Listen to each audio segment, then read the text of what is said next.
Ya Nabi salam alaika, Ya Rasul salam alaika.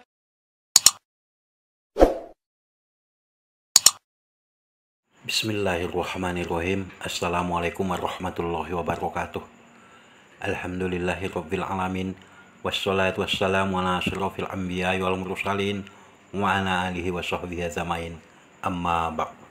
Fitnah terbesar pada akhir zaman adalah ditandainya dengan kemunculan daripada Dajjal. Di dalam hadis banyak tercantum dengan jelas bahwa akan sangat bahaya dengan makhluk ini. Rasulullah Shallallahu Alaihi Wasallam telah mengingatkan umatnya akan keluarnya Dajjal sebelum hari kiamat kelak. Juga para nabi sebelumnya telah mengingatkan para umatnya bahwa akan ada peristiwa akhir zaman, yaitu ketika nanti hal itu terjadi, maka seluruh manusia akan diuji dan dihadapkan dengan fitnah terbesar pada akhir zaman. Dajjal akan berkeliling ke berbagai tempat selama 40 hari, di mana hari pertama rasanya seperti setahun lamanya, dan pada hari kedua rasanya sama dengan sebulan. Kemudian hari ketiga seperti seminggu, dan sisa harinya adalah seperti hari-hari biasa. Maknanya bahwa 3 hari pertama memang terasa sangat lama. Fitnah Dajjal ini saking bahayanya tidak ada yang terdapat satu orang yang hendak selamat darinya, kecuali orang yang beriman yang sudah mempraktekkan petunjuk Rasulullah dalam membentengi diri dari fitnah Dajjal. Tidak ada suatu negeri pun yang tidak akan dimasuki Dajjal kecuali Mekah dan Madinah, karena tidak ada satu pintu masuk pun dari pintu-pintu gerbangnya kecuali ada para malaikat yang berbaris menjaganya. Kemudian Madinah akan berguncang sebanyak 3 kali sehingga Allah mengeluarkan orang-orang kafir dan munafik daripadanya. Hadis riwayat Bukhari dan Muslim. Dengan izin Allah, Dajjal mempunyai kekuatan yang luar biasa. Fitnah yang ia lakukan adalah menjebak, menipu daya umat manusia dan menjerumuskannya kepada fitnah surga dan neraka yang ia miliki. Kita sebagai umat muslim harus tahu seperti apa saja fitnah-fitnah yang dilakukan oleh Dajjal dan bentuk apa saja fitnah yang dilakukannya. Berikut ini adalah penjelasannya. Yang pertama adalah bersama Dajjal itu ada surga dan neraka. Ada beberapa ciri daripada Dajjal, yaitu mata sebelah kiri mengalami kecacatan dan rambutnya adalah rambut keriting. Sebagaimana sabda Rasulullah, Dajjal cacat matanya yang sebelah kiri, rambutnya keriting, dan bersamanya ada surga dan nerakanya. Nerakanya adalah surganya Allah, dan surganya adalah nerakanya Allah. Hadis riwayat Muslim nomor 2934. Yang kedua, Dajjal itu bersamanya ada air, sungai, dan gunung roti maupun api.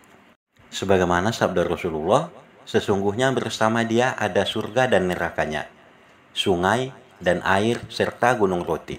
Sesungguhnya surganya Dajjal itu adalah neraka dan nerakanya Dajjal adalah surga. Hadis riwayat Ahmad dan disahihkan oleh Albani rahimahullah. Yang ketiga, ciri daripada fitnah Dajjal itu adalah membunuh satu jiwa lalu menghidupkannya kembali. Sebagaimana sabda Rasulullah, keluarlah pada hari itu seorang yang terbaik atau di antara orang yang terbaik.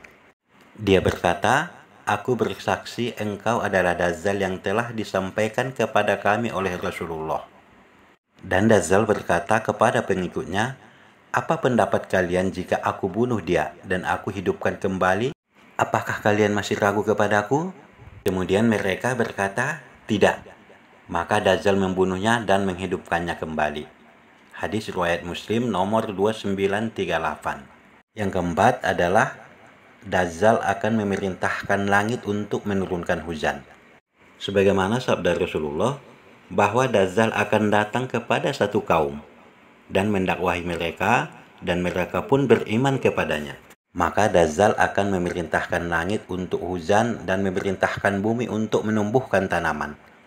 Maka turunlah hujan dan tumbuhlah tanaman. Hadis riwayat Muslim nomor 2937. Ciri fitnah yang kelima daripada Dajjal adalah harta benda akan mengikutinya seperti sekelompok lebah. Sebagaimana sabda Rasulullah, dia mendatangi reruntuhan dan berkata, "Keluarkanlah perbendaharaanmu." Maka keluarlah perbendaharaannya, mengikuti Dajjal seperti sekelompok lebah. Hadis riwayat Muslim nomor 2937.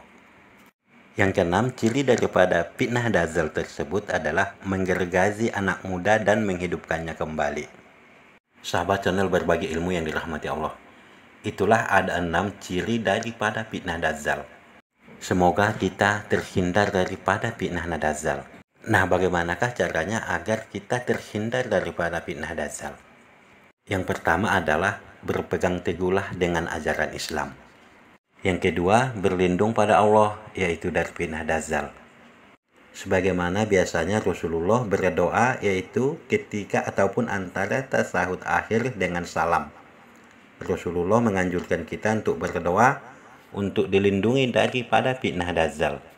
Yang ketiga adalah menghafal surah Al-Kahfi. Sebagaimana sabda Rasulullah, barang siapa menghafal 10 ayat pertama dari surah Al-Kahfi, maka ia akan terlindung dari fitnah Dajjal. Hadis riwayat Muslim nomor 809. Yang keempat adalah menjauh dari Dajjal. Karena bisa jadi seseorang menyangka bahwa ia memiliki iman yang kuat, namun ia terperangkap syubhat, yaitu syubhatnya Dajjal. Akhirnya ia pun terperangkap, yaitu mengikuti daripada Dajjal. Nah, itulah yang perlu kita ketahui, yaitu daripada ciri-ciri daripada fitnah Dajjal dan cara-cara untuk menghindar daripada fitnah Dajjal tersebut. Semoga bermanfaat. Wallahu a'lam bishawab. Wabillahi taufiq wal hidayah. Wassalamualaikum warahmatullahi wabarakatuh.